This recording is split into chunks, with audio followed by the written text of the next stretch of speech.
today we're discussing screen work. We're still on screen work. In particular, we're talking about flare screens.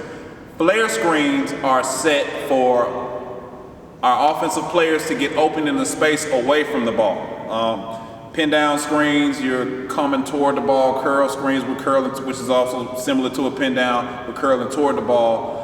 Flare screens, a screen is set for me to get open in an area that is away from where the ball is, not going toward it. So that hence flare. Flare is going away. Flare is going away in most basketball movements. Flare screen, we're moving away from the passer off as the screen is set, catching in an open area, generally for catch and shoot scenarios. Spacing that comes with catching, pumping, people responding to it, so we have the other options behind it. You'll see it used pretty frequently with a lot of out of bounds plays. Just to give you all a quick scenario in case you're not watching it right now. A quick scenario is inbounding the ball person is inbounding the ball to the corner guy's passing to the top. Corner guy comes and sets the screen for the guy that just inbounded the ball to get to the corner.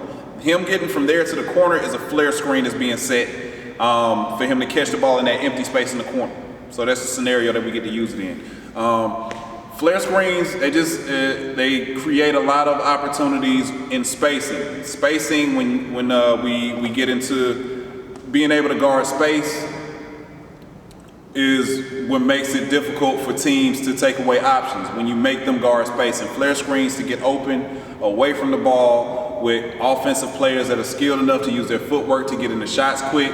Obviously, you have your elite guys where you'll see them, Steph Curry, Kevin Durant, all these guys that don't have to play with the ball so much. Clay, they're not always curling into stuff. They're just popping into areas and using good, quick footwork to get their body squared around, to get shots off or to draw defenders so they can get drop-offs to teammates and make the most of that space just off of simple footwork and understanding spacing that comes behind flare screens.